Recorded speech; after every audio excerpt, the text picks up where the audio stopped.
Hi everybody. So before I get into this video, I just wanted to show you guys some of the comics I read as a kid. I often see older men or women, maybe in their 40s, 50s or older, reviewing comics, and sometimes I see I guess millennials reviewing comics. But these millennials, I always kind of wonder like what comics did they read to get into comics?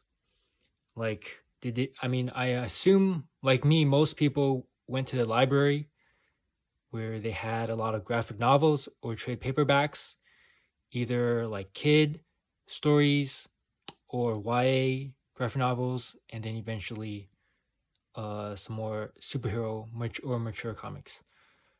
But as a kid, here are some comics I read growing up. Maybe you might have heard of them or not. So I obviously remember this Gus Beezer comic, and you can kind of see it's kind of yellow, and I kind of put it in a bag and board, kind of maybe a couple of years ago. But I didn't realize it was by Gail Simone.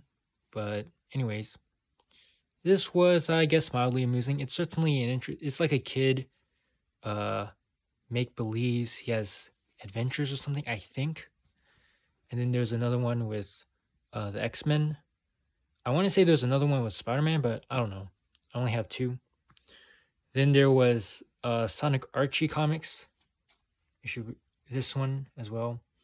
I remember reading the Sonic Archie comics trades, and I actually never got around to reading the end of Hedgehog Havoc. This one ends on a very cool cliffhanger, and I would often read.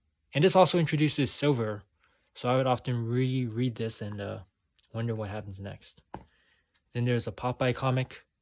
This one, the texture is very interesting. It's not as cheap or flimsy feeling, but I mean this one is just okay. There's a little twist at the end.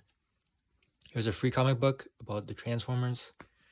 This one is pretty cool. I got around to reading the other issues recently, but this issue I think is my favorite. Although I might be biased since I own it. This is a comic by Chuck Dixon, actually, which I was surprised to learn. The beginning is a little confusing because you're like, where? I don't know if it's in continuity or out. Anyways, this one is pretty interesting. It's about the Transformers. They crash land in America, like during, like is it John Henry, that sort of era. Then there's an Energon tie-in or something. This one is interesting. I forget honestly, but I kind of like the art. And then finally, here's the comic I want to review. This, just to preface it, is very interesting comic. It's like a parody, and in my head, I was thinking recently maybe it's like the top three parodies, or the number one is Super Duper Man, the Mad comic, and then maybe the second best parody would be Watchmen, as a serious parody of superheroes, and then this is maybe the third best, where it's a comedic parody of Civil War. Um, yeah. So let me get out of the bag and then I'll review it. So this comic is very interesting, mainly because of one reason. First of all, it's by JMS, and there's a lot of guest artists. Is that basically Spider Ham, who I guess is usually a comedic character. I actually think this is more of a serious comic, although it is a comedic comic. And here you can see he has these caption boxes, and I suppose this is supposed to be the thing that makes you laugh. But here he's like having thoughts, and then this kind of blew my mind. I think when I was a kid, because like he sees the caption box, and then he's actually able to pick it up, and then he says he used to have thought balloons, and that's kind of why he's out of ideas, because I guess these caption boxes are just narrations rather than actual thought balloons. But here it's kind of a meta thing. So he's collecting them, and he just has a whole bunch, like all of them from the previous page. And he wants to have ideas again. aka his thought balloons, and then he just has a bunch of them, and then he's leaving. Is this a reference to that one cover? I don't know. So then apparently, I guess this is all taking place during Civil War, since all the heroes are fighting each other. And now that I'm thinking about it, it might be commentary, because like they're running out of ideas. So their last idea they did was Marvel had was Civil War, and they're creatively bankrupt or whatever. So then there's Captain America fighting Iron Man, right?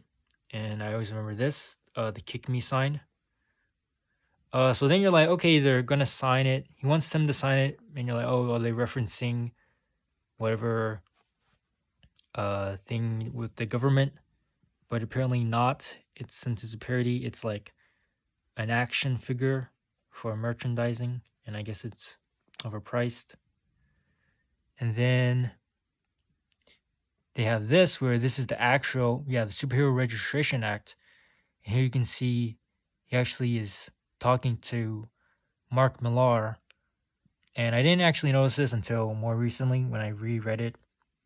But now I think it's a little funny, So then they go back to this, where they're arguing, sign it, no, up to here. So, I mean, I always thought this was a little funny, but I didn't really get what was going on as a kid. And then there's a part where he wants to go to Doctor Strange to ask for help. I always remember this, the hoary hosts of Hogarth.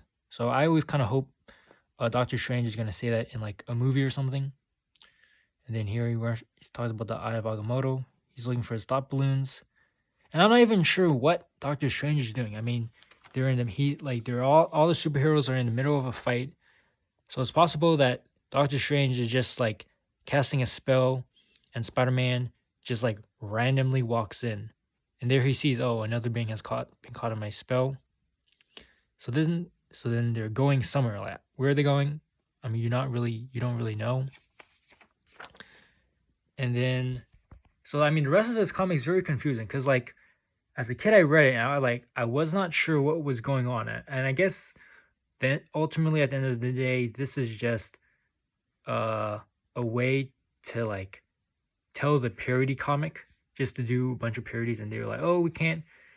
The only way to do it is to have Doctor Strange do something magic. So here he wakes up in like Vietnam, and this is a reference to, what is it, Apocalypse Now, which I watched and I actually did not like. I found it was very hard to watch, because I thought it was kind of boring, not because it was like emotionally taxing. By the way, I always remember this ad, and I always thought it's very interesting, and I think it's not a boogeyman ad, or is it?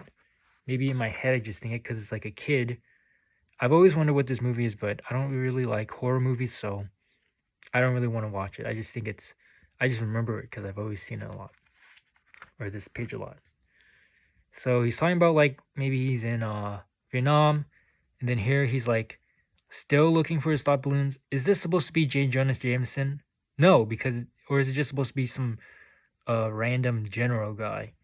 So here he's just kind of traveling through, and maybe they're comparing the Marvel bullpen to being like in Vietnam, which, okay, I guess.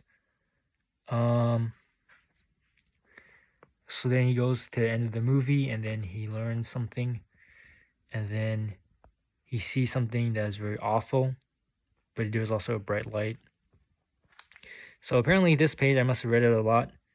The staple the pages kind of came off. So after this, following this page is basically where all the parodies come in, because there's like, you think there's Spider-Ham, and I want to say in Spider-Ham's universe, is he the only guy who's a pig, or are all of them pigs? I want to say he's the only pig, but I might be getting confused with that Captain Carrot and the Zoo crew, which I haven't read, but just looked at. So there have Wolverham, and I mean, I always looked at this because I'm like looking at the meat. I'm like, is he eating pork? No, it's beef, right? But I'm like, what if he ate a hot dog? Isn't that like cannibalism? Anyways, so there's Wolverham. So these are just like pinups. I want to say these are references to covers, but I don't know. Then there's Iron Ham. And like again, as a kid I was reading this, I'm like, I'm not sure what the context is, because like, are they all just like behind a wall? I'm like, what? Are they trapped behind the wall? And then like, well, I always find this interesting because he can feel the heat from his rocket shoes. I remember as a kid, you would run around outside on the playground and your feet would get very hot. Maybe it's like that. Then you have a Hulk, green ham and eggs. And then they're like, yes, we know it's supposed to be green eggs and ham, but we don't have any characters based on eggs except for Howard the Duck, but we don't talk about that. So then they have the Fantastic Four, which this is definitely a reference to cover. And then here again, they make another meta commentary. They say they're not allowed to have speech bubbles on the cover anymore. And it's interesting that even the monster is now sort of pig-based. And then they have Daredevil. And then he's saying how he's talking about he's a lawyer. And then after that, they have the guy who drew G-Man.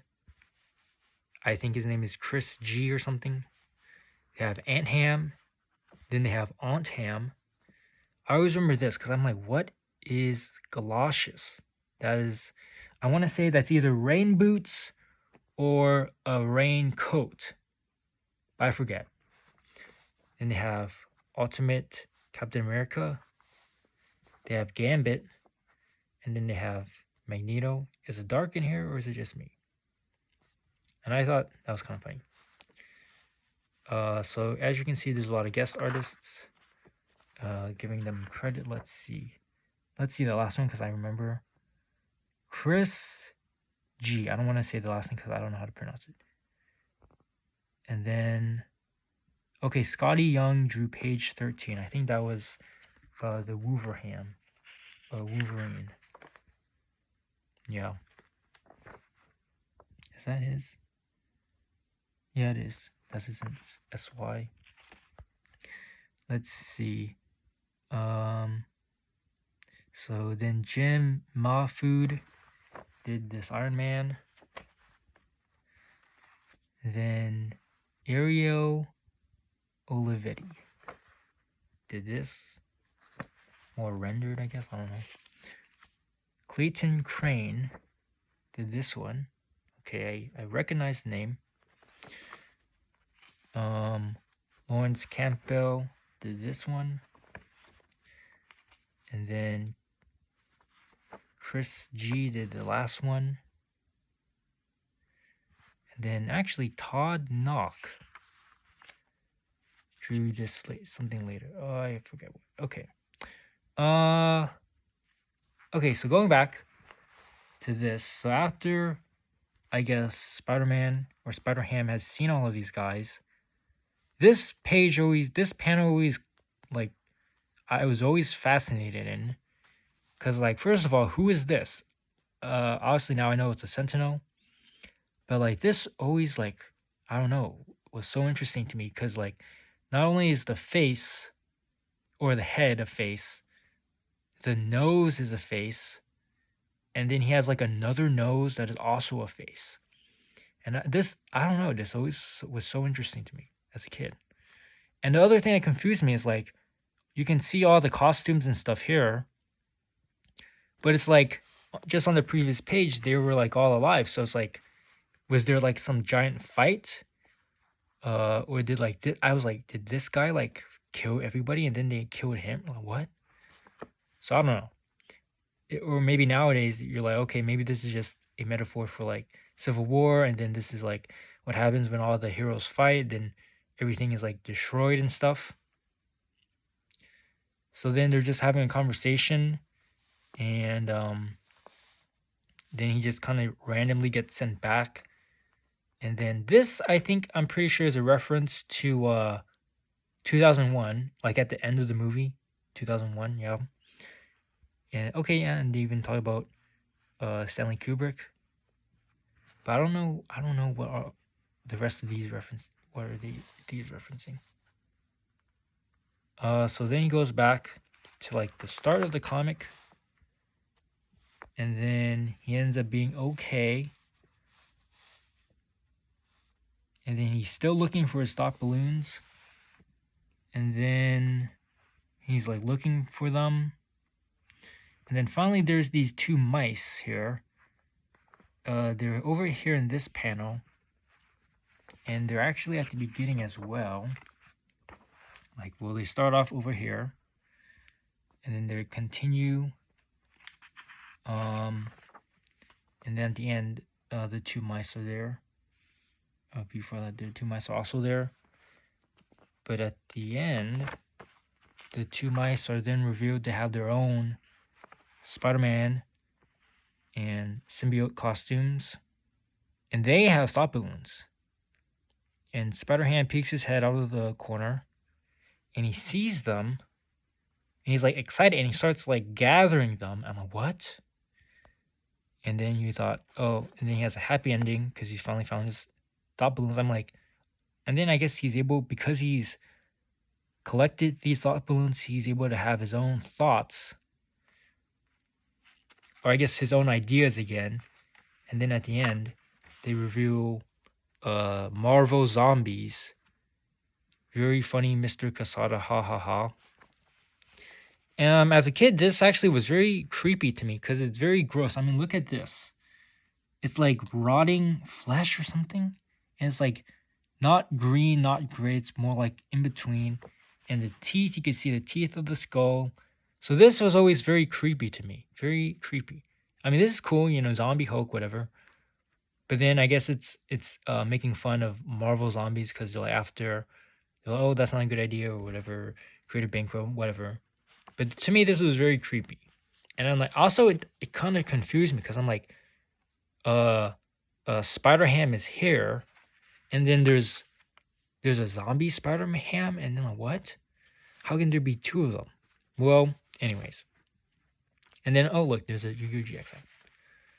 So that's kind of what the comic is. I ended up, well, revealing the whole comic or showing the whole comic again.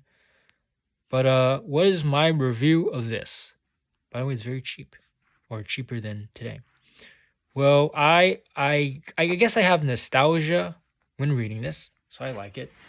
But I also think it's a very interesting concept to have Spider-Ham, you know, be able to see the narration boxes and later on eventually collect the thought balloons.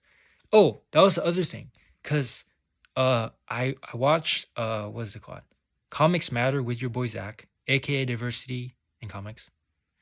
And there was a video a long time ago where he was complaining, aka criticizing, whatever, that the superheroes don't have thought balloons anymore.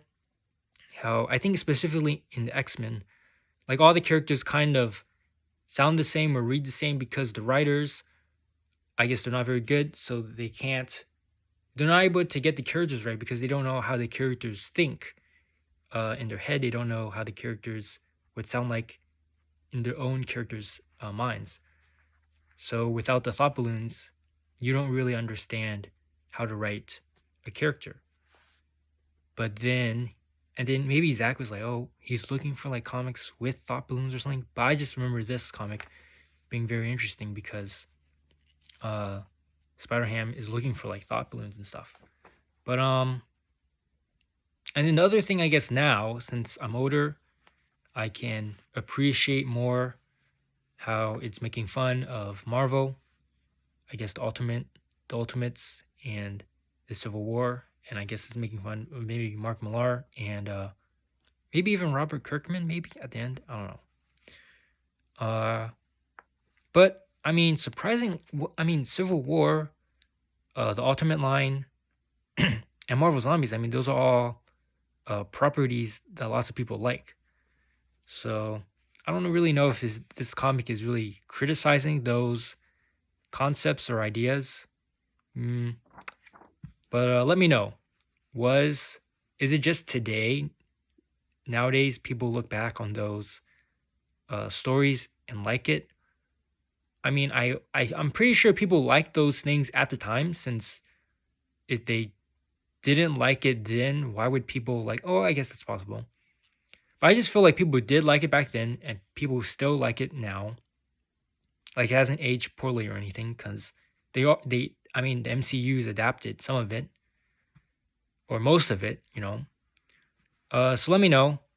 I feel like this is just like one of those tongue in cheek things where it's not meant to harshly criticize something. But yeah, this is my review of Ultimate Civil War Spider Ham. Thanks for watching.